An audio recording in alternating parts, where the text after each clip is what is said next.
हो गया स्टार्ट। लिखा तो गया, स्टॉप करो। नहीं, स्टॉप नहीं करना, मतलब शुरू हो गया। चलो ठीक है, स्टार्ट करें, स्टार्ट। तो hello everyone, welcome back to the system podcast. I am Tushar and I am here with my guruji, Rohit.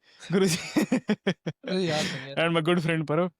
So today the topic of this is our third episode, and the topic of our episode is related to awareness for tennis, in especially focusing on children and parents in India.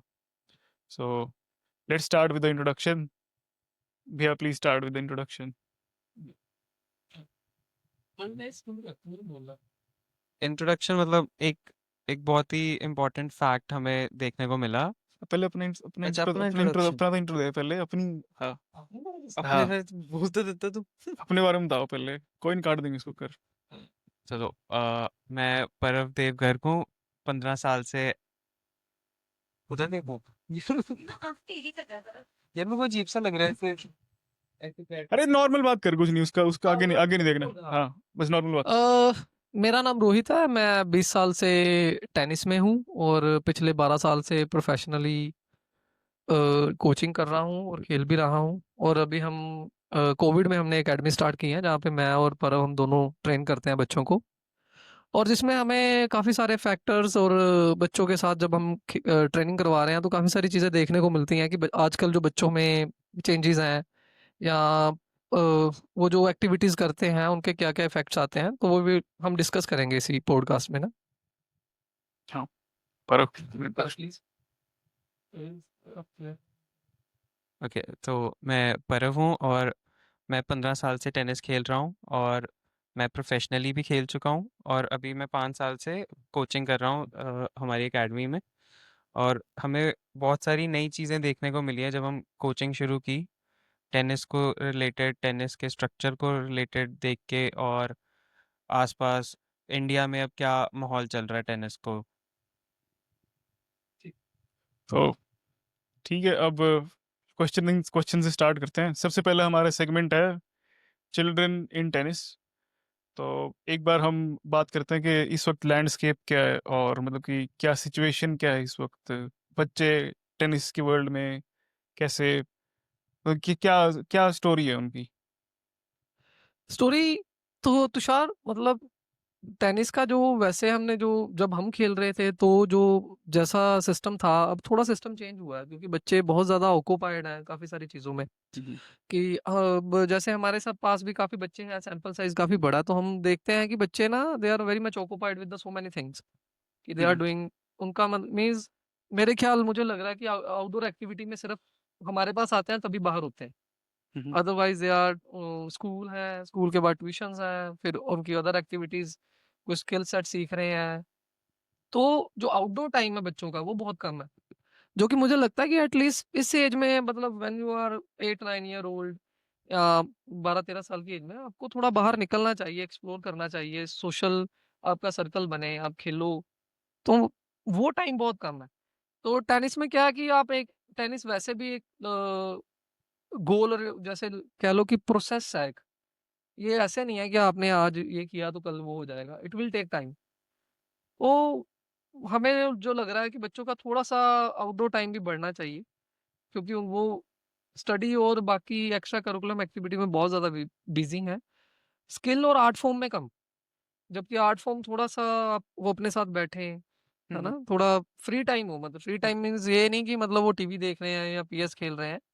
Hmm, free means जो है वो खुद कुछ invent करने का दिमाग चल रहा है उनका, तो कुछ सोच रहे हैं, हम्म, इमेजिनेशन। हम्म, तो अभी जो हम देख रहे हैं कि वो पेरेंट्स ने बहुत ज़्यादा ना वो पैटर्नाइज़ कर दिया सिस्टम बच्चों का, हम्म, कि वो बिल्कुल प्लान्ड है, एकदम प्रोग्राम्ड है हम्म, कि भई 8 टू स्कूल है, देन 2 टू 3 लंच करेंगे, देन फिर 4 ओ क्लॉक तो ट्यूशन जाएँगे, 4:30 5:30 वापस आएँगे, देन 6 ओ क्लॉक टेनिस खेलने आएँगे, देन 7:30 वापस, देन हाफ एन आवर का खाएँगे, फिर हाफ एन आवर टीवी देखेंगे, देन 8:30 स्लीपिंग टाइम।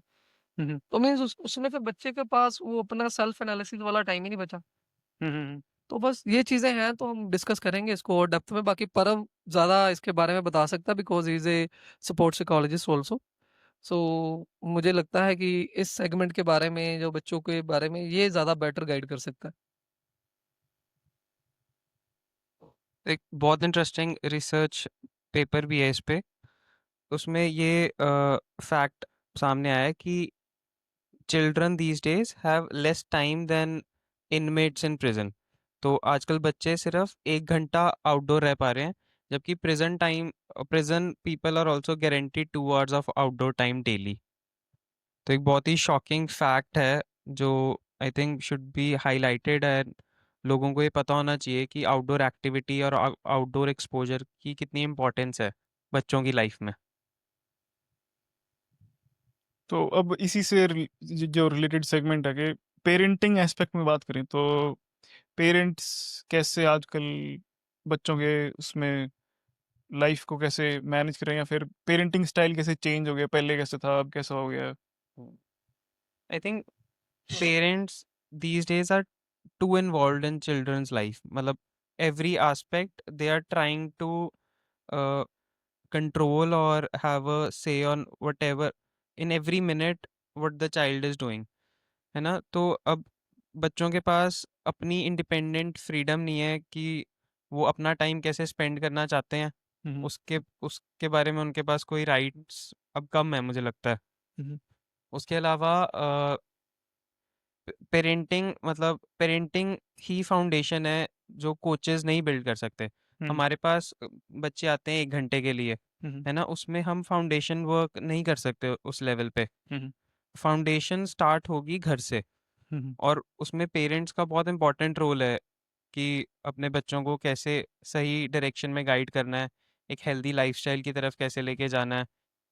तो वो पेरेंट्स रोल मॉडल्स होते हैं बच्चों के लिए इनिशियल एजेस में। और सेकंड थिंग कि हमने देखा कि जो हमारे पास कुछ बच्चे हैं हम्म। और उनके पेरेंट्स हैं, they are very active hmm. और they are participating in marathons hmm. और जिमिंग, और हमारे साथ टेनिस भी खेलते हैं, वो सीखते हैं। तो उनके बच्चे भी वैसा ही लाइफस्टाइल फॉलो कर रहे हैं, वो they are doing very balanced life, study भी बड़ी अच्छी मैनेज कर रहे हैं, they are very good in studies also. तो बेसिकली क्या है कि जो बेसिक द मोटी मोटी बात ये है इसमें कि जो बच्चा घर पे देखता है वही वो लर्न करता है।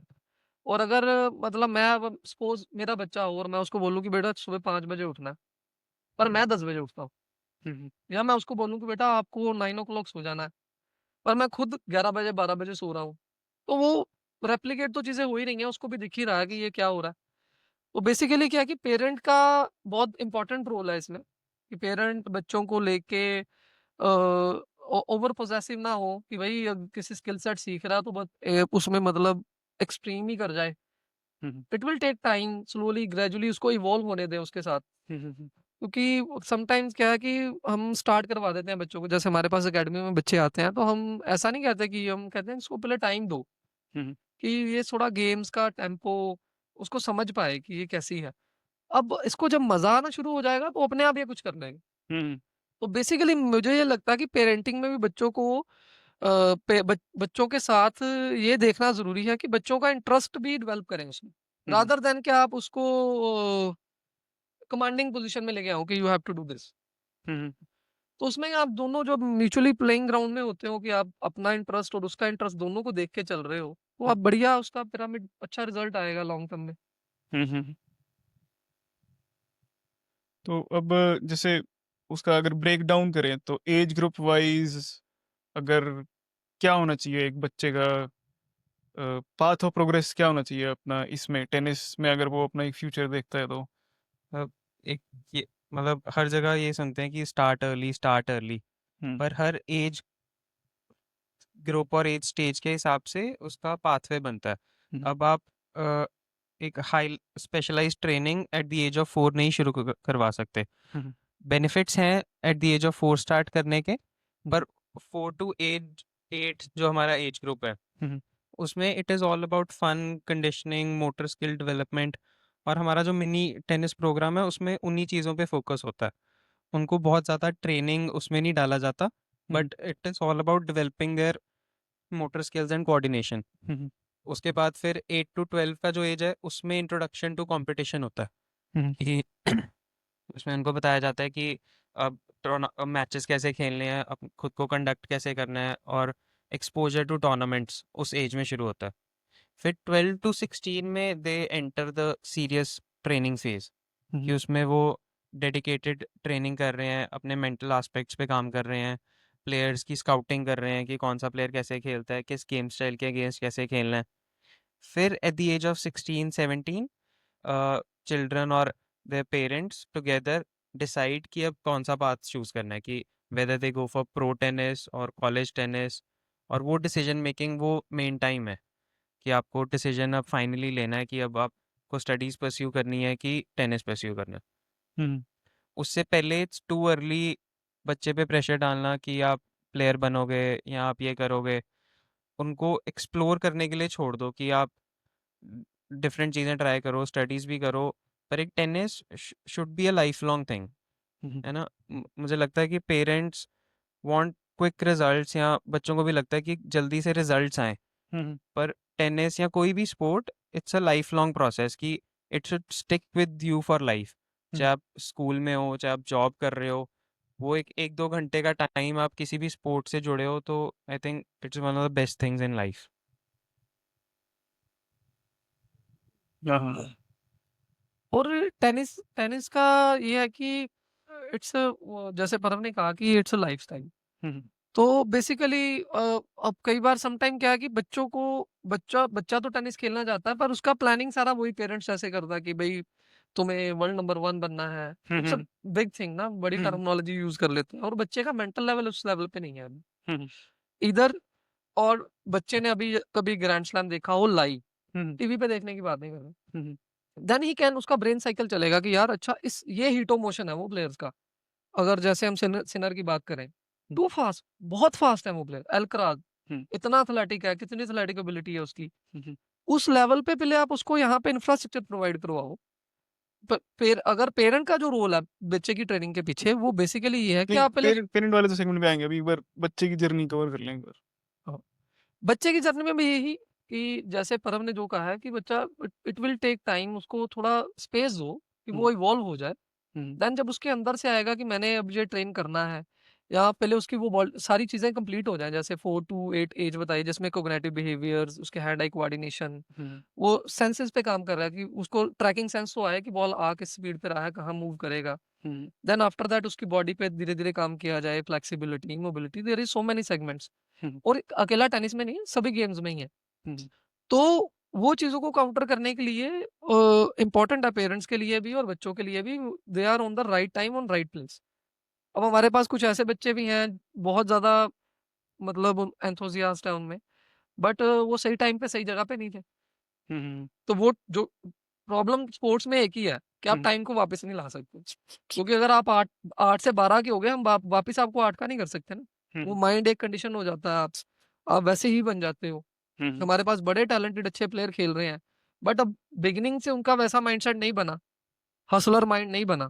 टेनिस में तो मतलब नेवर एफर्ट डाई, मतलब वो सिस्टम है कि आप करते रहते हो, पुश करोगे ही करोगे अपने आप को। तो ये है, बस बेसिक चीजें हैं, थोड़ी कोई ज्यादा ऐसे कॉम्प्लिकेटेड है नहीं है, they just take it easy, just a game. तो अब नेक्स्ट सेगमेंट पे आते हैं कि पेरेंट्स की क्या अप्रोच होनी चाहिए अपना, अगर वो अपने बच्चे का करियर देखते हैं या उसको सपोर्ट करना चाहते हैं उसके टेनिस करियर के लिए।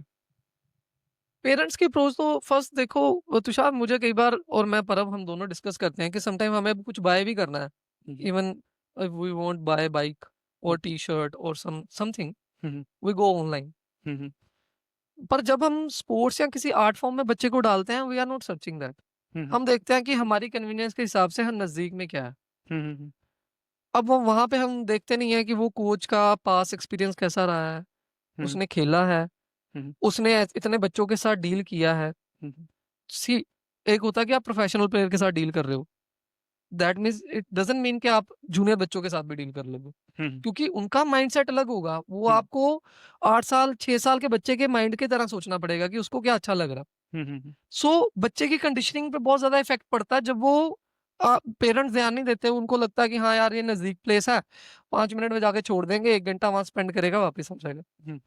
अब वो ये चीज़ों पे पेरेंट्स को थोड़ा ध्यान देना चाहिए। अगर वो बच्चे के लिए कुछ बेटर करना चाहते हैं तो उनको एक अच्छे माहौल में, अच्छे इंफ्रास्ट्रक्चर में छोड़ें, अच्छे बंदों के हाथ में, then discuss with the coaches. पहले वो कोच से बात करें, जैसे हम बच्चे को स्कूल में डालते हैं।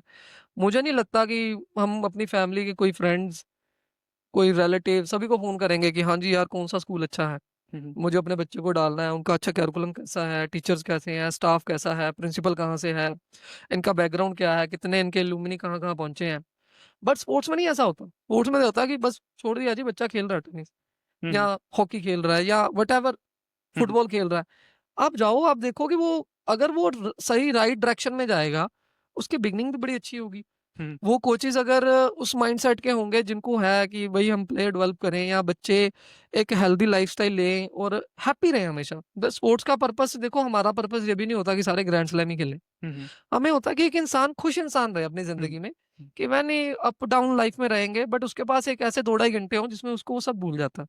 वो एंजॉय करता है कि यार मुझे खेलना है। वो चाहे फुटबॉल हो, क्रिकेट हो, कोई भी गेम हो। बट पेरेंट्स इस चीज़ों पे फोकस नहीं करते। फिर स्टार्टिंग में क्या है कि बच्चे की कंडीशनिंग वैसी नहीं होती, वो डेवलप नहीं वैसे होता।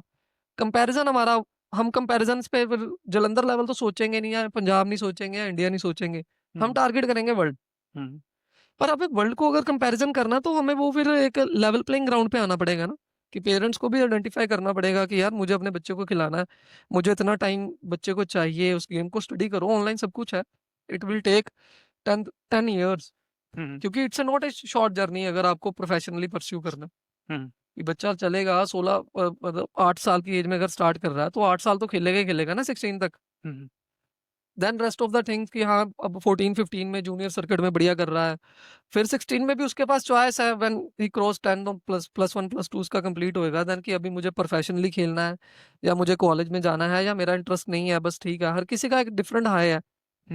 तो ये आइडेंटिफाई करना, और पेरेंट को बच्चों के लिए मोरल सपोर्ट की तरह काम करना चाहिए कि भाई ठीक है, अगर तुम्हारा मन कर रहा है तुम खेलो, वी आर विद यू। और बैलेंस करें वो बाकी चीज़ों को भी। ये भी नहीं कि पेरेंट्स हैं बड़े अच्छे कि बच्चा हमारा खेले, ठीक है। अब वो साइमल्टेनियसली दो चीज़ें चाह रहे हैं कि वो 99% स्कूल में भी परफॉर्म करे और जो टूर्नामेंट में खेले उसमें भी टाइटल मारे। How is it possible? जहाँ पे बच्चा रोज 8 घंटे स्पेंड कर रहा है स्टडी में, जहाँ पे पता है 2:4 होता है, वहां पे आपको ट्यूशन और एक्स्ट्रा क्लासेस की जरूरत पड़ रही है। Tennis is a art form, there is a no 2+2 4। यहाँ 2+2 10, 2+2 200 और 2+2 0 भी होता है। बहुत अच्छा दिन होगा जिस दिन 2+2 4 हो जाएगा, क्योंकि यहाँ पे तो 99 पे भी फेलियर है भाई। अब अल्कराज सिनर का फ्रेंच ओपन का मैच आपने देखा हो, क्यों कोई सिनर बुरा खेला? आउटस्टैंडिंग। बट क्या है, सिर्फ 1-2 पॉइंट का ऊपर नीचे होता है, हार जाता बंदा। तो उस फील्ड में आप सोच रहे हैं कि बच्चा 1 घंटा खेल के या 2 घंटे खेल के, और वो भी नॉट इनकंसिस्टेंट वे, कि एग्जाम आ गए तो बच्चे ने छोड़ देना है। सभी स्पोर्ट्स में, सभी आर्ट फॉर्म में ये हाल है। रादर स्टडी, अगर एग्जाम है तो स्किप कर दिया, वीकली टेस्ट है स्किप कर दिया, स्कूल में कोई असाइनमेंट आ गई, स्कूल का कोई कैरिकुलम आ गया तो उसने अपना आर्ट फॉर्म मिस कर दी। बट क्या art form very difficult, sports बहुत डिफिकल्ट है, तभी लोग परस्यू नहीं कर पा रहे, because it's performing art base. अगर आप परफॉर्म नहीं कर रहे, पीपल आपको प्रेज नहीं करेंगे। If you are a guitarist, अगर आप प्रैक्टिस नहीं कर रहे, आप अच्छा गिटार नहीं बजा रहे, लोग नहीं सुनेंगे। आप टेनिस प्लेयर, आप अच्छा टेनिस नहीं खेल रहे, लोग आपको नहीं एंटरटेन करेंगे।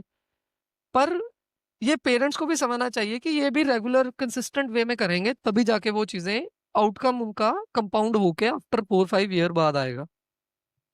तो बाकी पेरेंटिंग पे फिर मैं वही पर्व को हैंड ओवर करता हूँ कि वो ज्यादा थोड़ा समझ सकते हैं इसमें।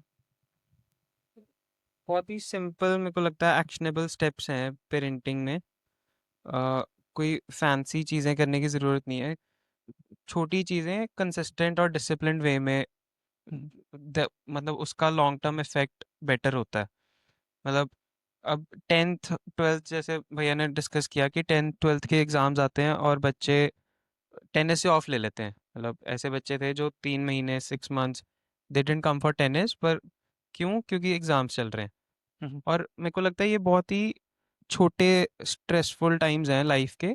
आगे जॉब है, फैमिली प्रेशर है, बहुत कुछ आता है। पर अगर आप अपनी हेल्थ और मेंटल उसके लिए कुछ नहीं कर रहे, 1 घंटा आप अपनी बॉडी और माइंड के लिए नहीं निकाल पा रहे, तो आपको क्रॉनिक इलनेस और बहुत सारी चीज़ें आगे मतलब डैमेजिंग हो जाएंगी आपके लिए। तो मेरे को लगता है कोई भी एक फिजिकल एक्टिविटी या मेंटल एक्टिविटी आपको थ्रू आउट लाइफ करनी ही चाहिए, no matter what your ages. और मतलब हम टेनिस प्रमोट करते हैं, but any sport, any activity जिसमें आप फिजिकली और मेंटली चैलेंज कर रहे हो खुद को, अदर देन स्टडीज, क्योंकि उसमें वो एक आपका क्रिएटिव परस्यूट है। हम्म और और पेरेंट्स रोल मॉडल्स हैं अपने चिल्ड्रन के लिए। मतलब पेरेंट्स को ही देख के बच्चे सीखते हैं कि अगर पेरेंट्स का एक्टिव लाइफस्टाइल है, पेरेंट्स स्ट्रेसफुल टाइम्स में अपने लिए टाइम निकाल पा रहे हैं हेल्दी एक्टिविटीज़ के लिए, तो वही बच्चे उनसे सीखते हैं कि हमें भी ऐसा ही करना है। हम्म तो यही है पेरेंटिंग टिप्स कि एटलीस्ट इंश्योर कि बच्चे 2+ आवर्स डेली आउटडोर स्पेंड कर पा रहे हैं।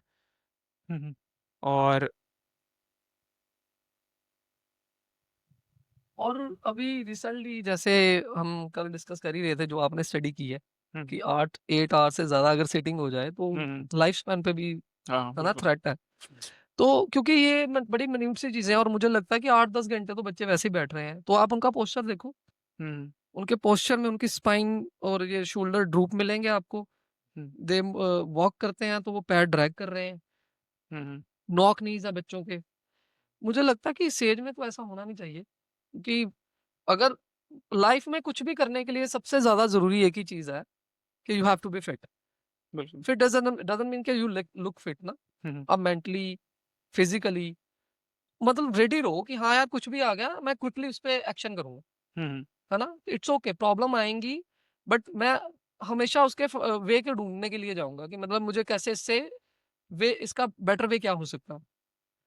तो बेसिकली वही जो परम ने भी कहा कि अगर आप सपोज, मुझे नहीं लगता कि कोई मतलब, मैंने भी कॉम्पिटिटिव एग्जाम्स की तैयारी की है, आपने भी की है, परम ने भी, सभी हम एक ही बैकग्राउंड से हैं, पीछे से खेलते भी हैं, हम्म, कि मुझे नहीं लगता कोई 8-10 घंटे बच्चे पढ़ते होंगे ऐसे इन नहीं वंस गो, हम्म या 3-4 घंटे भी। इतना रिटेनिंग स्पैन कहाँ से आ गया, अभी तो रीलो ने वैसे ही खत्म कर रखा है इनका, हम्म स्पैन है ही नहीं है इतना, 15 सेकंड, ये तो फोकस कर ही नहीं पाएंगे, कैसे पढ़ हम्म लेंगे 3-4 घंटे इकट्ठे। हम्म तो इट विल बी बेटर कि वो शॉर्ट डिस्टेंस, जैसे कि अगर 2-3 घंटे पढ़ लिया, देन 1 आवर गो, बाहर निकले, थोड़ा हवा, फ्रेश हवा आए। जैसे अब सिंपल सी बात है, एग्जांपल से बता रहा हूँ कि एक कमरा बंद रखा हुआ है आपने, हम्म तो मतलब उसको उसमें से बदबू आएगी यार, वो फ्रेशनेस कैसे आएगी। हम्म थोड़ी देर उसके विंडोज खोल दो, वेंटिलेशन थोड़ी क्रॉस होने दो उसको, है ना, पास थ्रू होने दो हवा को। सेम विद आवर बॉडी, कि आप एक जगह पे बैठ के 6 महीने या 3 महीने पढ़ी जा रहे हो, वो चीजें नहीं रिकॉल होंगी, आपका ब्रेन फ्रेश नहीं होगा, और जब भी वो स्ट्रेस सिचुएशन आएगी वो collapse कर जाएगा, हम्म वो क्रैक नहीं कर पाएगा। हम्म तो आप जितने भी, जिन्होंने भी कॉम्पिटिटिव एग्जाम क्लियर किए हैं, या जो भी बहुत लेजेंड प्लेयर्स हैं या स्कॉलर्स हैं, आप उनसे पूछो, दे हैव रूटीन। वो 2-3 घंटे कंप्रोमाइज ही नहीं कर रहे, कहते हैं go for run, gym, guitar, music, tennis, football, वो सब कुछ फॉलो कर रहे हैं यार, क्योंकि तभी तो वो एक कंप्लीट पर्सनैलिटी आएगी ना। यही हम्म तो भारत को चाहिए। हम्म इंडिया में कोई एजुकेशन की कमी नहीं है, हम्म बट हमारे पास वो वाइज पर्सन नहीं है जो हम्म कंप्लीट हो।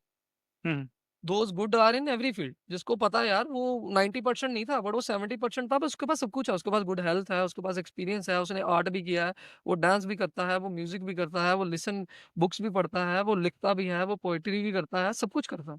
हम्म तभी तो वो इतने बड़े इंफ्रास्ट्रक्चर और इतने बड़ी कंट्री के लोगों को, टेम्परामेंट को, रीजन को, सभी जगह को समझ पाएगा। हम्म अगर वो हमेशा हमेशा 99% पे रहेगा, उसको बाहर की दुनिया का पता कैसे लगेगा कि क्या ट्रबल चल रही है बाहर। तो ये है कि पेरेंट्स को इन चीज़ों पे भी फोकस करना चाहिए। बाकी विल ट्राई, हम तो कोशिश कर ही रहे हैं सभी को थोड़ा-थोड़ा प्रमोट करने की। हम्म तो होप कि ये पॉडकास्ट से लोगों तक मैसेज पहुँचे, और वो थोड़ा-सा, या पैसे थोड़े कम भी हो जाएँगे तो कोई फ़र्क नहीं पड़ेगा, पर हम्म। खुशी पूरी चाहिए, आज़ादी पूरी चाहिए। तो अब ये सेगमेंट हमारा पूरा हो गया। नेक्स्ट सेगमेंट है हमारा, एक बार टेनिस लैंडस्केप जो इस वक्त है, कैसे एडमिनिस्ट्रेशन कैसे कर रही है, क्या इनिशिएटिव्स चल रहे हैं, उनमें क्या पॉजिटिव्स हैं, क्या उनमें इम्प्रूव किया जा सकता है। देखो तुषार, जो मुझे लगता है कि हमारी अप्रोच थी कि ग्रास रूट लेवल से चीज़ें हो बेटर, वो ऊपर तक पेनिट्रेट करेंगे, मतलब ऊपर तक बेटर हो जाए। हम्म, बट सिस्टम इतना नीचे तक खराब हो चुका है कि मुझे लगता है किसी को ऊपर से ही हथौड़ा मार के तोड़ना पड़ेगा। हम्म। तो हम सीधा ही ऑल इंडिया एसोसिएशन पे आते हैं कि ऑल इंडिया एसोसिएशन को चाहिए कि टूर्नामेंट स्ट्रक्चर्स में थोड़ी बेटरमेंट एक बार करें। थोड़ा एक्सप्लेन करोगे कि कैसे टेनिस का स्ट्रक्चर कैसे है साउथ इंडिया में? इंडिया में ठीक है, अच्छा स्ट्रक्चर है, मतलब स्ट्रक्चर है क्या एग्जैक्टली? मतलब एग्जैक्ट कि टॉप, मतलब कि बॉडीज कौन कौन सी हैं, कैसे? टेनिस में देखिए, सबसे पहले इंडिया में की जो सबसे सुप्रीम बॉडी है वो है आईटा, हम्म, ऑल इंडिया टेनिस एसोसिएशन। हम्म, किसी भी प्लेयर को अगर फ्यूचर अपना टेनिस में बनाना है तो उसको आईटा कार्ड बनाना पड़ता है। ऑल इंडिया टेनिस एसोसिएशन की वेबसाइट पर रजिस्टर करा के उनकी 2 ईयर की फीस होती है। हम्म, तो वो इंडिया में कहीं भी आईटा जो टूर्नामेंट कंडक्ट करवाता है जो वेन्यूज पे, वहां जाके खेल सकते हैं, हम्म, जिसमें उनका रैंकिंग बनता है। हम्म, रैंक से उनको वो रैंक बनेगा, जैसे फिर वो टॉप रैंक आएंगे, इंडिया नंबर 1 2 3 4 ऐसे। फिर वो इसके बाद नेक्स्ट स्टेप आईटीएफ है, हम्म, इंटरनेशनल टेनिस फेडरेशन। ये बॉडी लंदन से रन करती है। हम्म, उसके बाद फिर एटीपी, फिर association of tennis professionals, WTA women tennis federation, WTF या डब्ल्यूटीए एसोसिएशन। तो ये ऐसे ऐसे इनकी हायरार्की है। एशियन टेनिस फेडरेशन है, एटीए। हम्म, वो भी अच्छा, मतलब एशिया में जो प्लेयर्स जितने एशियन टूर्नामेंट्स होते हैं वो खेल सकते हैं। यूटीआर है, हम्म, जैसे आपको कॉलेज टेनिस में जाना है अगर अपना, तो वो आपका यूटीआर या आईटीएफ रैंक चेक करते हैं। कुछ हम्म, कंट्रीज में यूटीआर होते हैं, कुछ कंट्रीज में आईटीएफ होते हैं। इंडिया में ज्यादातर आईटीएफ होते हैं। हम्म, पर अब हम आईटा पे बात करें, क्योंकि वो चीजें तो हमारे आउट एट पार है ना, वो तो हम डिस्कस करेंगे नहीं। आईटा में ये है कि आईटा को अब चाहिए कि जैसे टूर्नामेंट की फ्रिक्वेंसी तो बढ़ाए, बट उनके थोड़े फॉर्मेट भी चेंज करे। हम्म, जैसे अब सभी किसी के पास टाइम नहीं है, पेरेंट्स मोस्टली सभी बिजी हैं। 5 डे इवेंट है। हाँ, 5 डे इवेंट है, उनको शॉर्ट इवेंट कर दे, जैसे 2 डे इवेंट कर दे वीकेंड पे, जैसे सैटरडे संडे या फ्राइडे सैटरडे संडे। ये हमारा आइडिया है, मतलब ऐसा हम सोचते हैं, मतलब क्योंकि बीइंग है, क्योंकि आप अब वी विल ट्राई कि यंग इंडिया भी आगे थोड़ा आए। हम्म, ओल्ड इंडिया कर रहा है, उनका एक्सपीरियंस रहे, हमारा जोश को यूज किया जाए। लोकल पार्टिसिपेशन बढ़े, मतलब हाँ, अब आईटा में हमने भी 3-4 टूर्नामेंट्स करवाए। हमारे पास लोकल पार्टिसिपेशन बहुत कम है कि जलंधर में टूर्नामेंट हो रहा है और जलंधर के प्लेयर्स नहीं है। मतलब अच्छा, आईटा का हम सबसे बेसिक लेवल टूर्नामेंट करवा रहे हैं, जो आईटा टीएस और सीएस होता है। हम्म, वो अपने रीजन की प्रमोशन के लिए ही होता है कि आप अपने रीजन में टेनिस ग्रो करें। हम्म, पर उसमें अब प्लेयर्स आ रहे हैं, कोई नोएडा से आ रहा है, कोई गुड़गांव से आ रहा है, मोहाली से आ रहा है। तो उसमें पेरेंट्स की एक बहुत बड़ी कमिटमेंट चाहिए होती है कि आप, क्योंकि अब 14-16 है, बच्चे खुद अकेले ट्रैवल नहीं कर सकते। तो एक पेरेंट या एक कोच साथ आए एंड उनकी 5 डे या 6 डे कमिटमेंट हम्म, कि अपना काम छोड़ के या लीव लेके वो डेडिकेटेडली आए। अब जम्मू से आए थे कुछ प्लेयर्स, कुछ गुड़गांव से आए थे। जम्मू नोएडा सभी जगह ही, तो तेलंगाना, हैदराबाद, महाराष्ट्र। और जो जलंधर के भी बच्चे थे, काफ़ी इसलिए नहीं खेले कि स्कूल्स हैं, वीकडे पे स्कूल है, हम स्कूल नहीं मिस कर सकते। तो हमें लगता है कि वीकेंड टूर्नामेंट्स या वीकेंड लीग मैचेस जिससे आपकी नेशनल रैंकिंग बने, वो प्रमोट होने चाहिए। हम्म, अब हमने एकेडमी में ओपन फॉर ऑल, मतलब जलंधर, पंजाब, कहीं से भी संडे मैचेस हमारे होते हैं। हम्म, तो उसमें कोई भी संडे सैटरडे हमें एक टेक्स्ट मैसेज करके कि आई वांट टू प्ले, हम्म, तो उसमें पार्टिसिपेट कर सकता है। हम्म, तो वो लोकल पार्टिसिपेशन और कंपटीशन, हेल्दी कंपटीशन से ही ग्रोथ है। हम्म, कि आप हमेशा लंबे टूर्स पे नहीं जा सकते इनिशियली। हम्म, जब आपको स्पेशली छोटे बच्चों को from the age of 9 to 12-13, उनको लोकल इनकरेजमेंट चाहिए, हम्म, आसपास के प्लेयर से खेलने को मिले हम्म, और उन्हें बहुत दूर ना जाना पड़े। हम्म, क्योंकि अब टेनिस में होता भी नॉकआउट फॉर्मेट है। हम्म, अगर आप जलंधर से बैंगलोर या चेन्नई जाते हो और आप फर्स्ट राउंड हार जाते हो, तो एक वो बिग सेटबैक है हम्म, और मेंटल प्रेशर है कि आपको परफॉर्म करना ही है जाके। हम्म, पर अगर वो लोकली इतने मैचेस खेल के जाएं, हर वीक या हर वीकेंड पे एटलीस्ट उनको 3-4 मैचेस मिलें, तो एक बेटर ग्रो कर सकते हैं उसमें। हम्म, उसमें जो परफॉर्म करें वो बिग टूर्नामेंट्स के लिए जाएं। हम्म, और और अगर ये स्ट्रक्चर बन जाए, और वैसे भी मुझे लगता है कि अभी आईटा को जूनियर लेवल पे नॉकआउट करवाने ही नहीं चाहिए। इट्स बच्चों का मेंटल अभी उतना उतने सॉलिड नहीं होते बच्चे, मतलब वो हार जाते हैं, नर्वस हो जाते हैं, वो टेनिस छोड़ देते हैं, वो पार्टिसिपेट नहीं करते कि हम टूर्नामेंट नहीं खेलेंगे, क्योंकि फेयर विनिंग का फेयर है ना। कुछ सोसाइटी बना देती हैं, अगर आपको कोई फोन करेगा, मैं मेरे साथ एक प्लेयर खेल रहा कर मैं ट्रेन कर रहा था, ही वाज इंडिया नंबर 10। तो जब फोन करते हैं, अच्छा वो ये पूछेंगे कि आप जीत गए या हार गए। तो मतलब दीज वर्ड्स आर वेरी ना, मतलब वो लगते हैं बराबर। आप उनसे पूछो कि अच्छा आपका मैच हो गया, कैसा खेले, अच्छा था, कैसा लग रहा है, वो आप उसके अलावा भी तो बड़ी सारी चीजें कर रहे हो ना। आप देखो एक नए रीजन में गए हो, नए लोगों से मिल रहे हो, ट्रैवल में आपको कितना एक्सपीरियंस मिला होगा। बट चलो it's a part of the ये टॉपिक, बट ये है कि आईटा को थोड़ा लीग फॉर्मेट करवा देने चाहिए। जो बड़े इवेंट्स हैं वो लीग फॉर्मेट में हो, कि नॉकआउट नहीं होगा, मिनिमम 3 मैच मिलेंगे। तो बच्चे का क्या है कि कई बार यहाँ से मैं कोहिम्बटूर गया सपोज, वेदर बिल्कुल चेंज है ना, टेम्परेचर डिफरेंट है, कंडीशन सेटल नहीं हो रही। तो अगर एक आध मैच में हार भी गया, तो then I have chance to come back with my rest of 2 matches. तो एटलीस्ट अगर पेरेंट्स को भी लगता है कि यार इतनी दूर बाय फ्लाइट रहने का किया, सब कुछ करके जा रहे हैं, तो कम से कम 3 मैच तो खेले। तो लीग फॉर्मेट आने से, या ये लीग मैचेस या वीकली लीग जो है, जैसे हम टूर्नामेंट 1 वीक के इवेंट की जगह पे अगर वीकली 3 डे वीक के टूर्नामेंट हो जाए और उसकी पॉइंट एवरेज हो जाए, तो बच्चे बहुत, मुझे लगता है कि ज्यादा टेनिस बढ़ेगा लोकल लेवल से। क्योंकि अभी तो हमारे यहाँ तो हमें लोगों को अवेयर करना पड़ रहा है आईटा के लिए भी, क्योंकि वही बात कह रहा हूँ कि सही जगह पे सही बच्चे पहुंच नहीं रहे। जो कोचेस हैं वो they are doing good according to their level, but tennis की रिक्वायरमेंट ज्यादा है, टेनिस की एक्सपेक्टेशन थोड़ी ज्यादा है, इंडिया की एक्सपेक्टेशन थोड़ी ज्यादा है, क्योंकि उनको वैसे कोच चाहिए जो वहां तक कर लें। अभी तक मुझे नहीं लग रहा कि लोकल लेवल पे कोच प्रमोट करें बच्चों को कि आप आईटा टूर्नामेंट्स खेलें, और बच्चों के पेरेंट्स को अवेयर करें, क्योंकि वो बेसिकली उनको बस वही स्कूल के 1-2 टूर्नामेंट के लिए ही मोटिवेट करते हैं। और टेनिस तो इतनी फ्रिक्वेंट स्पोर्ट है कि जिसमें हर वीक में टूर्नामेंट है। तो साल में 1-2 टूर्नामेंट खेल के तो आप कुछ नहीं बनने वाले। वो तो चाहे जो मर्जी हो जाए, आप कहाँ पे नेशनल चैंपियन को बीट कर लेंगे 2 टूर्नामेंट खेल के। आप होंगे district champion, but you can't compete with them ना, क्योंकि उनका ग्राउंड आर, उनके कोर्ट आर, उनके मैच आर बहुत ज्यादा आपसे। उनको हर सिचुएशन में मैच को निकालना आता है, कि अगर टफ सिचुएशंस है तो मैच कैसे निकलेगा, क्रूशियल पॉइंट कैसे खेलने हैं।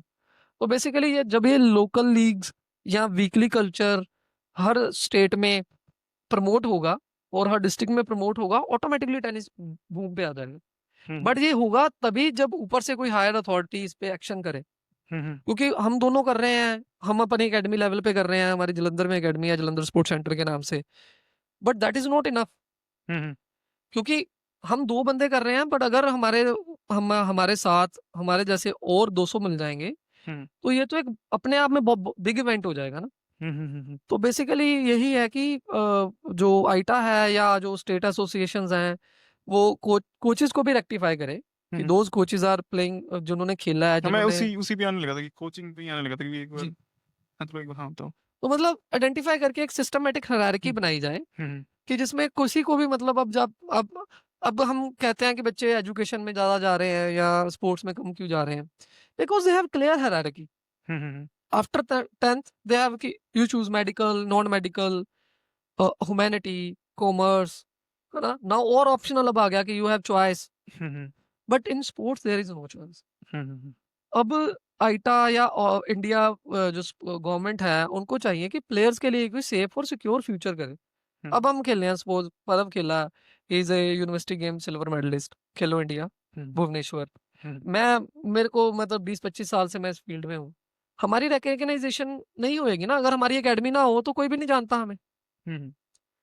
और अब अगर हम इतना खेले हैं, तो भाई ट्रैवल तो हमने भी किया है, सभी जगह धक्के खाए हैं, खेले हैं, खर्चे किए हैं, देन उसका कोई रिवर्ट भी नहीं है। चलो हम नहीं मांग रहे, एटलीस्ट एक सेफ, जो आने वाली जनरेशन है उनके लिए कह रहा हूँ, कि पेरेंट्स अपने बच्चों को रिस्की एंड पे नहीं छोड़ना चाहते। वो नहीं चाहते कि उनके बच्चे एट द एंड करियर के एंड पॉइंट पे कि वो इस हताशा से बैठे कि ये कुछ नहीं कर पाया, ये स्पोर्ट्स करता था, ये कुछ नहीं कर पाया। एटलीस्ट उनके लिए कुछ सेफ विंडोज बनानी चाहिए, कि भाई अगर तुम स्टेट में इस लेवल पे हो, नेशनल पे इस लेवल पे हो, इंडिया में अगर आप इस लेवल पे हो, तो आपके साथ गवर्नमेंट खड़ी है। तो फिर पेरेंट्स भी करेज करेंगे ना कि यार लगाओ, कोई बात नहीं, इसको खिलाओ और खेलते हैं। बट प्रॉब्लम क्या है कि इंडिया में ये सेफ्टी है ही नहीं। अब ज़रूरी नहीं है कि सारे बाय गॉड ग्रेस फिट ही रहेंगे, किसी को कोई इंजरी भी होगी। उस फ़ेज़ में वो क्या करेगा? अगर कोई सिक्योरिटी होएगी नहीं पीछे और ऑलरेडी घर वालों का पैसा भी बहुत लग रहा है, क्योंकि tennis is a very expensive game तो है ही है। क्योंकि टूर ट्रैवल अगर इतने हैं, अगर लोकल लीग्स नहीं प्रमोट होएँगी, अगर लोकल रीजन में टूर्नामेंट नहीं मिलेंगे और ग्राउंड लेवल पे कोचेज़ बच्चों को नहीं गाइड करेंगे टूर्नामेंट और कॉम्पिटिशन के लिए, तो उनके पास ऑप्शन ही नहीं है। 2 ही ऑप्शन है, या तो वो नहीं खेलेंगे या फिर वो ट्रैवल करेंगे तो पंजाब के बाहर करेंगे, तो जिसमें फिर कॉस्ट बढ़ेगी, टाइम लगेगा। तो दोनों चीज़ों में लॉस ही हो रहा है फिर। तो इट विल बी बेटर कि हायर अथॉरिटीज़ या एसोसिएशंस को मिलके वन टेबल कॉन्फ्रेंस में एक ऐसा एक प्लान बनाना चाहिए जिसमें एक हायरार्की हो कि अगर कोई बच्चा टेनिस में आ रहा है, वो आपको आगे पूछ रहा है कि भाई मुझे पाथ ऑफ टेनिस प्रोग्रेस होगी हाँ, कि पाथ ये ऑफ प्रोग्रेस कि मुझे प्लेयर बनाना है। और अगर वो प्लेयर नहीं बनता तो देन व्हाट एबीसी क्या प्लान होगा? सिंपल। फिर उनको क्लैरिटी भी होगी कि अच्छा अगर यार नहीं प्लेयर बन पाया तो एटलीस्ट ये तो हो ही जाएगा ना। मरने तो नहीं, भूखा तो नहीं मरेगा मेरा बेटा। ऑप्शंस होने चाहिए। मतलब मुझे लगता है कि अभी स्पोर्ट्स में तो स्पोर्ट्स साइकोलॉजी जैसे परम ने तो चलो पीयू से किया है। ये बड़ा अभी तो यहाँ पे बहुत पीछे हैं हम। साइकोलॉजी सब्जेक्ट ही नहीं है इसमें। जो अब स्पोर्ट्स में जाएंगे, स्पोर्ट्स साइंसेज में जाएं, वो ये कोर्सेज होने चाहिए। सरकार को ऐसे कोर्सेज बनाने चाहिए कि सेगमेंट ही एक स्पोर्ट्स के लिए डिपार्टमेंट हो कि भाई इसमें स्पेसिफिक फील्ड्स, कोई फिजियोथेरेपी, अब उसके जरूरी नहीं कि मेडिकल बैकग्राउंड हो तो वो कर सकता है। जो इतना खेला है, जिसने अपनी इंजरियां अपनी बॉडी पे इतनी झेली हैं, उसकी वैसे ही हो जाती है यार। फिजियोथेरेपी इतनी करा करा के वो खुद ट्रेन हो जाता है।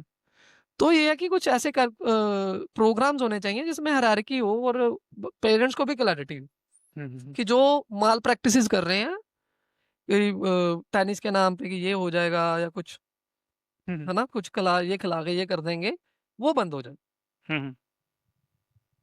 तो अब इसी से इससे रिलेटेड जो सेगमेंट है कोचिंग, कोचिंग का इस वक्त क्या लैंडस्केप है और क्या इंप्रूवमेंट्स की जरूरत है उसमें? मतलब कैसे कि क्वालिटी कोचेस, मतलब अगर पेरेंट्स के इंटरेस्ट में बात करें तो अगर वो किसी से बात करते कि अगर उनको चूज करना है कि इसके पास कोचिंग भेजना चाहिए या नहीं भेजना चाहिए, तो उसको क्या क्या क्राइटेरिया होना चाहिए कि ये एक अच्छा कोच है और ये अच्छा कोच नहीं है?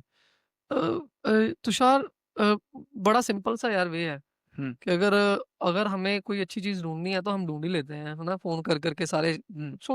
आजकल तो सोशल मीडिया ने वैसे सभी को कनेक्ट कर दिया। ऑनलाइन जाएं, विजिट करें, वेन्यू पे विजिट करें, उस बंदे से पर्सनली बात करें, आपको बात करके भी पता लग जाता है कि उसके पास कितना है। मेंटल चेकलिस्ट, मेरे को लगता है एक मेंटल चेकलिस्ट होनी चाहिए पेरेंट्स के दिमाग में कि फर्स्ट कि इंफ्रास्ट्रक्चर है सेफ और एनवायरनमेंट, मतलब गुड प्लेइंग कंडीशंस है ना। वो एक फर्स्ट है। आप इंफ्रास्ट्रक्चर चेक करो कि इंजरी प्रोन एरिया तो नहीं है, कि आपके बच्चों को वहाँ पे इंजरी तो नहीं होगी, है ना, सेफ एनवायरनमेंट है। दूसरा, आप कोच का एक्सपीरियंस चेक करो कि उसने खुद किस लेवल पे खेला है, कोचिंग करते हुए कितना टाइम हो गया है और कितने बच्चे खेल रहे हैं, और उनसे पूछो कि आपके बच्चे ने कहाँ तक परफॉर्म किया है ना, कि क्या क्या हायरार्की है और उस हायरार्की में आपके ट्रेंड बच्चे कहाँ तक पहुँचे हैं। आई थिंक वो एक इम्पॉर्टेंट स्टेप है। उसके अलावा उनकी नॉलेज टेस्ट करो, उनसे उनसे जाके क्वेश्चन पूछो। पेरेंट्स की ये ड्यूटी है कि वो कोचेस से रेगुलर क्वेश्चनिंग करें, टेनिस से रिलेटेड, डाइट से रिलेटेड, वर्कआउट प्लान से रिलेटेड, कि इस ट्रेनिंग फेज में इस एज में किस चीज़ पे काम हो रहा है हमारे बच्चे पे। और बच्चे भी क्वेश्चनिंग करें पेरेंट्स से भी और कोचेस से भी, कि इस चीज़ को हम बेटर कैसे कर सकते हैं, कि इस चीज़ पे हम कैसे काम करें। आई थिंक उन कोचेस को थोड़ा सा अवॉइड करना चाहिए जो क्वेश्चनिंग प्रमोट नहीं करते, जो फ्लो ऑफ आइडियाज़ प्रमोट नहीं करते, जो ऑफेंड हो जाते हैं आपकी क्वेश्चनिंग से। तो आई थिंक एक अच्छा कोच, एक अच्छा इंफ्रास्ट्रक्चर देखने से पता चलता है। और आप डिस्कस करें, आप इतना चीज़ें, आप क्वेश्चंस, आप मेरे को लगता है आप एआई से पूछ सकते हैं कि आपको कोचेस से क्या क्वेश्चन पूछने हैं जाके। आप एक सिंपल एक 4-5 क्वेश्चंस की एक चेकलिस्ट बनाएं, आप वो डिस्कस करें कोचेस से जाके, वो बहुत हेल्पफुल होगा। और क्वेश्चन भी चलो ज्यादा मुश्किल नहीं है यार। मतलब आप सिंपल सी बात है, अगर मैं लेमैन की तरह, मुझे टेनिस का कुछ नहीं पता, मैंने जब स्टार्ट किया तो मैं गया ऐसे कि मैं क्या जी हमें टेनिस खेलना है, तो कहता है जी हाँ जी कोई बात नहीं खिलाएंगे, ठीक है हम खेले। जब आप प्रोसेस में होते हैं देन अगर आप में वो भूख है तो आप लर्न करते हैं, आप सीकर बनो ना, लर्न करो। जो साथ में बच्चे या साथ में पेरेंट्स हैं जो उसके कलीग्स खेल रहे हैं, यू कैन आस्क देम कि अच्छा क्या सिस्टम चल रहा है, देन फाइंड आउट। हमेशा अपनी विंडो ओपन रखो रादर देन के नहीं। ठीक है कि सभी नहीं क्वेश्चन करें, आप उनसे पूछें मतलब और क्वेश्चनिंग एक अच्छा और तरीका है कोचेस को। कोशिश से कम्युनिकेट करने का, और बाद में उनके प्रोसेस पे ट्रस्ट भी करें। समटाइम देखो we are very much promoting, हमारी एकेडमी में हम बच्चों को कहते हैं कि you can ask me anything under the sun, you can ask me anything. Tennis तो है ही है, उसके अलावा भी, क्योंकि टेनिस तो एक सेगमेंट है ना। बच्चों को बड़े सारे और डायलेमा होते हैं स्कूल में, ये हो गया किसी की लड़ाई हो गया, किसी ने किसी को कैसा बोल दिया, तो उसकी कैसे रिएक्ट करना है उसको। कोचिंग इज नॉट अबाउट कि how to hit forehand and backhand and where to hit forehand and backhand, it's about also lifestyle character building है। तो कोचेस का जो पर्पस है वो बच्चों का कैरेक्टर बिल्ड करना भी है कि भाई अग्रेसिव नहीं होना, अग्रेसिव अगर होना है तो वो किस पैसिव वे में होना है। आप किसी को कह सकते हो अपनी बात but in a healthy way कि जिसमें उसको भी हर्ट ना हो। ये चीजें आपको बेटर बनाएंगी ना, क्योंकि एट द एंड देखो टैलेंट दुनिया में जो पैदा हुए सारे टैलेंटेड हैं, और there is always a bad teacher not a bad student. तो अगर कोचेज बढ़िया तरीके से अपना मैसेज डिलीवर करेंगे बच्चों में, तो उनके बच्चों में भी नजर आएंगे वो एथिक्स और वर्क एथिक्स जो मुझे लगता है मैंडेटरी है टेनिस प्लेयर्स के लिए। और पेरेंट्स अपनी क्वेरीज लेके जाएं, जैसे पीटीएम में मीटिंग होती है, आप प्लान करें, कोचेस से बैठें, पूछें कि हाँ हम ये चाह रहे हैं, देन कोचेस आपको बताएं कि ये ऐसे होगा, इसका ये रोड मैप है। तो आपको एक ट्रायंगल अप्रोच बनानी पड़ेगी जिसमें प्लेयर, पेरेंट एंड कोच तीनों मिलके काम करेंगे, तो फिर जाके ये सारा हेल्दी एनवायरनमेंट और अच्छा प्लेयर निकल के आएगा, अच्छा करैक्टर और अच्छा इंसान बने। क्योंकि अकेला हमें गेम ही उसकी बेटर नहीं करनी है, हमें तो ओवरऑल बनाना है। तो बेसिकली ये बेसिक चीजें हैं जो पेरेंट्स को मुझे लगता है अपने दिमाग जहन में या अपने माइंड में रखनी चाहिए। और अगर और दूसरी बात एक बार ये भी है कि अगर उनको लगता है, they should be very clear, क्योंकि टेनिस टाइम वेस्ट या स्पोर्ट्स किसी में भी टाइम ना खराब करें। तो गो विद द मतलब अगर अगर उनका गोल, वो अपना गोल भी क्लियर रखें कि उनको कैसे खिलाना, कि अगर उनको प्रोफेशनली परस्यू कराना है देन फिर वो ही ट्रैक पकड़े, तो उसमें भाई 6-7 घंटे ट्रेनिंग करनी पड़ेगी। तो अगर उनको रिक्रिएशनल खिलाना है देन वो क्लियर हो, फिर रिक्रिएशनल वाले ये ना सोचे कि हम हार क्यों जाते हैं, ये हो जाता है, या टूर्नामेंट में क्यों नहीं खेलते। बट एक हेल्दी एनवायरनमेंट तो होना ही चाहिए, पार्टिसिपेशन तो करवाए ही, it's mandatory.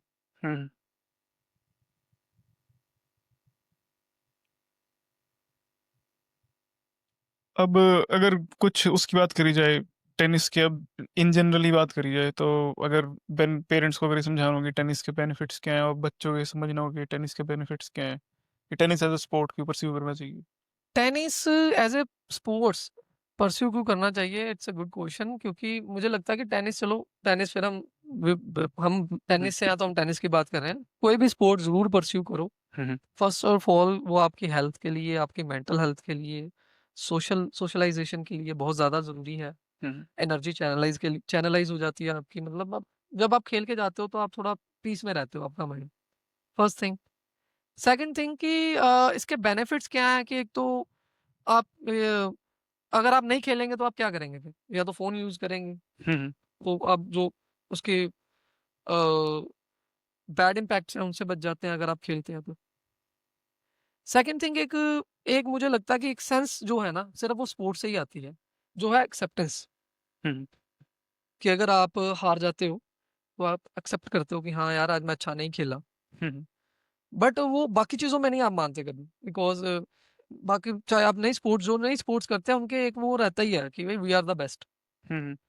But ground reality जो होती है ना वो आपको बताती है कि who are the best, you are the best, but आपको अभी और इम्प्रोवाइज करने की जरूरत है। हार का मतलब ये नहीं होता कि आप लूजर हो, इट्स मीन्स कि यू नीड टू वर्क मोर।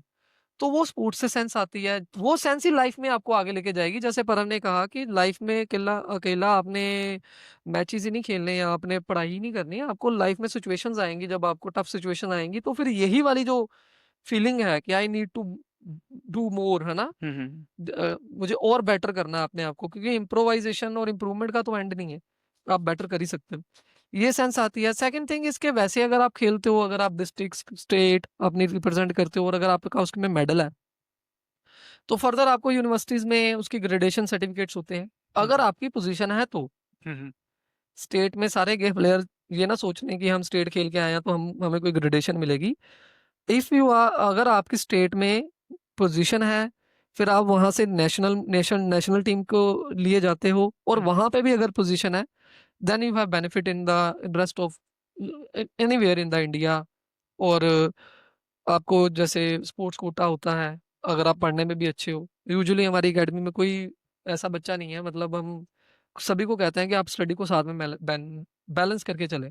क्योंकि लाइफ जो स्पोर्ट्समैन को बहुत सारी चीज़ों में बेटर वो होते ही हैं बेटर, क्योंकि एक तो उनका एक्सपोजर बहुत ज़्यादा होता है लोगों के साथ, कम्युनिकेशन स्किल्स बेटर होती हैं, उनकी नॉलेज बड़ी इनहेंस हो जाती है। अगर वो पढ़ने में लिखने में भी अगर स्टडी में भी बेटर है, तो वो एक जो कॉन्फिडेंस आता है ना स्पोर्ट्समैन को, वो डिफरेंट ही होता है। तो वो सभी बैलेंस करके चलते हैं, तो फिर वो अच्छी यूनिवर्सिटीज़ में अभी हमारा एक प्लेयर था, उसको डीएमसी में सीट मिली है। He crack NEET exam also, he was India number 10। And उसके बाद आदित्य है, ही ऑल्सो वो रिक्रेशनली खेल रहा था, बट इसलिए खेल रहा था कि हेल्दी रहे। उसको एसडीआरडी में मिली है। हमारे पास एक लड़की है सरगुन, उसने उसके 10th के एग्जाम थे और नो डे ऑफ, सिर्फ एग्जाम वाले दिन वो ऑफ करती थी। अच्छा शी गॉट 94.5%। अच्छा one of our girl Pearl Arora, और उसने भी कोई ऑफ नहीं किया, पूरी 10th में रेगुलर आई है। शी गॉट 97.5, अच्छा नो डे ऑफ। कुछ ऐसे बच्चे भी थे जिन्होंने 6 महीने ऑफ किया, बट दे आर ओके, ठीक है, पास तो हो ही जाते हैं। बट कहने का पर्पस ये है मोटा मोटा कि स्पोर्ट्स का बेनिफिट है ही है, वो किसी ना किसी फॉर्म में आपको मिलेगा ही मिलेगा, क्योंकि जब आप मेहनत करते हो तो आपको बेनिफिट मिलते ही है। तो इसके अलावा भी आप बहुत सारे परस्यू कर सकते हो इसमें कोर्सेज, एज ए कोचिंग अपना आगे करियर एक्सपैंड कर सकते हो। अगर आप टेनिस खेलते रहते हो तो then you can go apply for the US college tennis, उनके डिविजन्स में अगर आपको मिल जाता है। अगर आप आईटा या आईटीएफ वगैरह खेलते हो तो आपको वहाँ पे स्कॉलरशिप्स मिल जाती हैं। तो there is so many aspects कि आप इसके काफ़ी बेनिफिट्स हैं। और वही है कि आप जब इसके अंदर जाएंगे, जब डिस्कशन करेंगे, तो फिर ये चर्निंग से निकलेगा सब कुछ।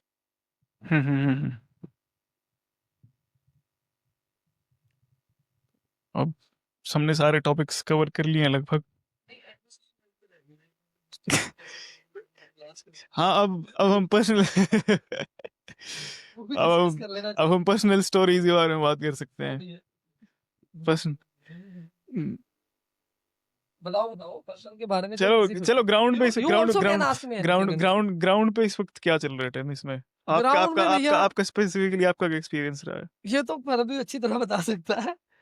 परब तो मुझे ये कह रहा था कि भैया we are in the wrong place, कि मतलब जितना पोटेंशियल हमें लगता है कि हम में है, चलो मैं भी हो सकता है कम भी हो, क्योंकि हर कोई अपने आप को तूतन खामू नहीं समझता, तो वो तो हम नहीं समझ रहे। बट हम ऑल इंडिया लेवल के टूर्नामेंट करवा रहे हैं, जो ऑल इंडिया हमारे पास क्ले कोर्ट्स हैं, सिंथेटिक कोर्ट्स हैं, और रनिंग ट्रैक सारा कुछ है। मतलब जो मतलब मुझे लगता है कि हम प्लेयर की डेवलपमेंट के लिए चाहिए भी है। हमारे पास बड़ी अच्छी टीम है, मैं हूँ, परब है, हमारे स्ट्रेंथ एंड कंडीशनिंग कोच है, स्पेसिफिकली 2 जूनियर कोच हैं जो मिनी टेनिस हैंडल करते हैं छोटे बच्चों के। हम भी खुद देखते हैं उनको साथ में। तो विल ट्राई टू, है ना, वो जो यूरोपियन कल्चर वाला फील है वो अपनी एकेडमी में लेके आए। बट क्या है कि अब लोकल लेवल पे एक अभी हमने रिसेंट एक्सपीरियंस ही है भाई, ऑल इंडिया लेवल के हम टूर्नामेंट होस्ट कर रहे हैं, है ना, हमारा एक उसका एक होता है कि आप यार सिंपल सी बात है, प्लेयर्स का मतलब, अगर आप सिविलाइज्ड हो तो उसका मतलब क्या है? उसका मतलब ये है कि आप दूसरे के लिए इनकन्वीनियंस नहीं क्रिएट करते, आप रिस्पेक्ट करते हो सामने वाले की टाइम की। स्पोर्ट्स भी यही सिखाता है। बाकी बातें बाद में है कि कौन जीतेगा कौन हारेगा, वो बात की बात। फर्स्ट वो सामने वाले पर्सन की रिस्पेक्ट करनी सिखाता है वो, कि भाई वो भी जो खेलने आया है वो भी उतना ही रिस्पेक्ट रखता है जितनी मैं रखता हूँ।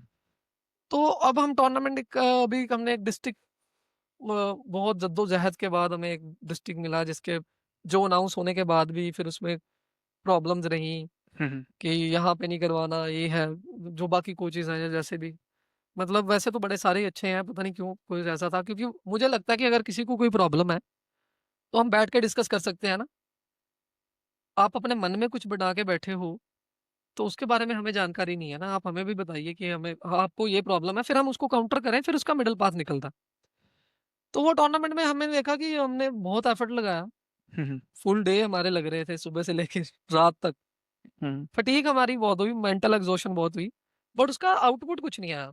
आउटपुट इन द सेंस कि हम बेसिकली हम ना उसमें हमारा कोई पर्सनल इंटरेस्ट है, क्योंकि वो डिस्ट्रिक्ट है, वो स्कूल लेवल के बच्चे सारे खेलते हैं, वो मेडल स्कूल के आएंगे। अब वो अलग बात है कि जिन्होंने मेडल जीते हैं वो सारे हमारे पास खेलते हैं। That is the may be ये रीजन हो सकता है किसी प्रॉब्लम का, कि जितने भी स्कूल्स के जितने भी मेडलिस्ट, जितने भी चाहे सिल्वर है, गोल्ड है या ब्रॉन्ज है, वो सभी मेडल होल्डर में हमारे दो दो एक एक प्लेयर्स हैं ही।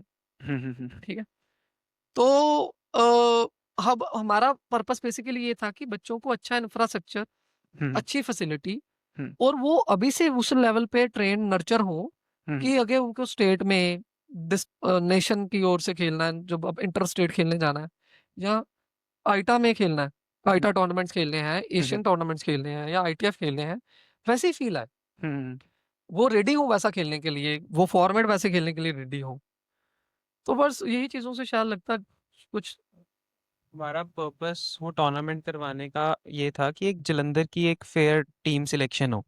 अब इस टूर्नामेंट में क्या होता है, जितने भी स्कूल्स से बच्चे खेले, एक जलंधर को रिप्रेजेंट करने के लिए एक 5 बच्चों की टीम बनती है हर कैटेगरी की, अंडर 14, 17, अंडर 19। तो उसकी एक तो फेयर सिलेक्शन हो कि ऑन मेरिट बेसिस, कि ऐसे ना सिलेक्ट हो कि किसी का फोन करवा के आ गया, किसी का नाम डल गया।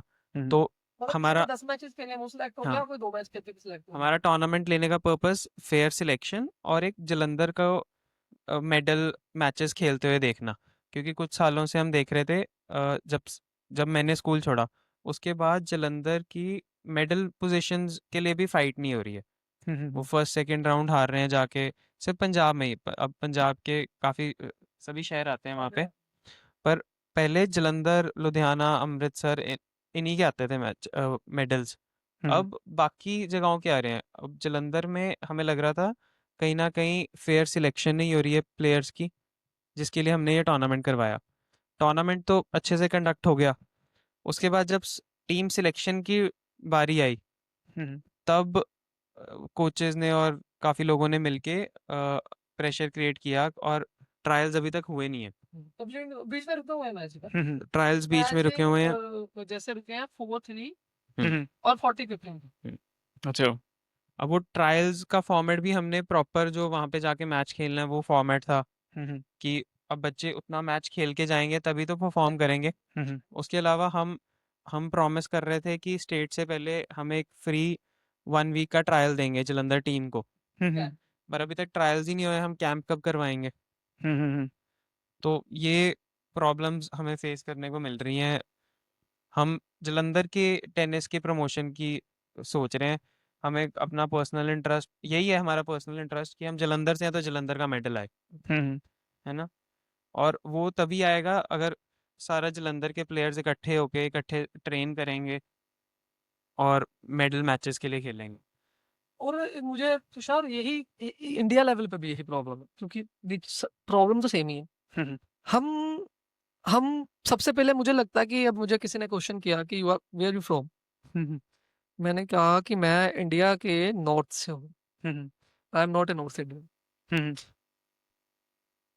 तो प्रॉब्लम ये नहीं है कि, मतलब प्रॉब्लम ये है कि अब हम तो जलंधर की स्टेट के डिस्ट्रिक्ट के लिए जा रहे हैं, इंट्रा डिस्ट्रिक्ट में, ऐसे ही हम फिर पंजाब के लिए भी जाना चाहेंगे, और फिर ऐसे ही हम इंडिया के लिए भी जाना चाहेंगे। तो ये स्पोर्ट्समैन जो स्पिरिट है, जैसे मैंने कहा कि I am Indian and I M live in A north side of India, I am not a north Indian. तो ये जो स्पिरिट है, ये आपको कैसे आती है, स्पोर्ट्समैनशिप कैसे आती है कि जब आप अपने स्टेट के डिस्ट्रिक्ट के लिए खेलते हैं? ये कौन देगा आपको? कोचेस देंगे ना। अब कोचेस ही आपको ये करना सिखाएंगे कि ये नहीं खेलना, यहाँ पे चीटिंग कर लो, ऐसे कर लो। स्पोर्ट्स तो यार बड़ा फेयर है, और ये मतलब आपको बहुत लाइट और बड़ा एक सॉलिट्यूड में लेकर रखती है गेम। तो ये चीजें जो हैं, अब ट्रायल नहीं होने दे रहे या रोक दिए गए हैं, ये अनएथिक नहीं है उन बच्चों के साथ जो खेल रहे थे उस लेवल पे, जो उनका मोमेंटम ब्रेक करने के लिए। और यहाँ तो हो कि हम कहीं भाई दूर दरार बैठे हैं, शहर के बीच में हमारी एकेडमी है, 2.5-3 एकड़ में हमने प्रोजेक्ट लगाया हुआ है, इतना मतलब हम कुछ ले भी नहीं रहे किसी से, हम तो अपनी सर्विसेज दे रहे हैं। और सर्विसेज इसलिए दे रहे हैं, सर्विस टू द गेम, क्योंकि इस गेम ने हमें बहुत कुछ दिया। वी विल हाँ, वो न्यूट्रल वेन्यू है। यहाँ वहाँ पे हमें किसी स्कूल को, हम किसी स्कूल से नहीं है, कोई हमारे साथ नहीं है, हम सिर्फ टेनिस के हैं। हम्म, तो हम वही, हमें जो अपनी डिस्ट्रिक्ट, स्टेट या कंट्री ने दिया है या गेम ने दिया है, हम वही उसको रिवर्ट करना चाह रहे हैं इन ए गुड वे। हम्म, और वो तभी पॉसिबल होगा कि जब हम सभी यही एक मेंटालिटी और एक माइंड से सोचें। अब हम ये ना सोचें कि वो हमारी एकेडमी का है या वो उसके एकेडमी का, हम सोचें कि हमने जलंधर की टीम लेके जानी है और जलंधर के लिए फाइट करना है। जो बेस्ट पॉसिबल हो सकता है हम वो करें और सभी मिलके करें। अगर वो बेटर कर सकते हैं तो हम बैठ के डिस्कस करके करें, उसको बेटर क्यों नहीं करेंगे? यही सेम चीज इंडिया में भी होनी चाहिए। अगर इंडिया की ओर से कोई टीम जा रही है तो वहां पे भी सेम प्रोसेस होना चाहिए। तो यही प्रॉब्लम है। प्रॉब्लम ये नहीं है कि इंडिया में मेडल नहीं आते, यस ओलंपिक मेडल में परफॉर्म नहीं कर सकते, बहुत टैलेंट है हमें, बट प्रॉब्लम सिर्फ यही है कि कहीं किसी एंड पे सभी को डॉक्टर इंजीनियर बनना है, क्योंकि वो सेफ साइड है और ये बड़ी फ्रजाइल है। गेम्स बहुत फ्रजाइल है और इसको न्यूट्रल करने के लिए गवर्नमेंट को इंटरवेंशन करनी चाहिए, एसोसिएशन को बीच में आना चाहिए, जिसमें प्लेयर को स्पोर्ट सिस्टम की तरह फंडिंग, उनका सिक्योर फ्यूचर की अगर वो नहीं कर पा रहा तो दैट मीन्स वो खत्म थोड़ा हो गया यार, उसके पास वो टैलेंट तो है ही है। वो चीज़ों को अगर वो सिक्योर कर लेंगे तो डेफिनेटली कमिंग 5-10 ईयर्स में आप देखोगे कि स्पोर्ट्स में बेटरमेंट हो रही है। तो मेडल के बाद नहीं चाहिए चीज़ें, मेडल के पहले चाहिए। तो ये मुझे लगता है कि गवर्नमेंट को भी पता है और गवर्नमेंट थोड़ा सा ये सारी चीज़ों को छोड़ के इस चीज़ों पे भी ध्यान दे। और बाकी तो सब ठीक है, बाकी तो कर ही रहे हैं, वो फाइट जारी है। तो हम टेनिस प्लेयर हैं, हमारी मेंटालिटी वैसी है, जब तक एंड बॉल खत्म नहीं हो जाता तब तक मैच खत्म नहीं हुआ। तो वी विल फाइट। तो इसी स्पिरिट के साथ हम शायद अब कॉन्वर्सेशन को क्लोज करते हैं। Thank you Tushar thank you for everyone. Inviting us और पॉडकास्ट के लिए। Thank you so much. Thank you for joining. Thank you all for listening. Thank you.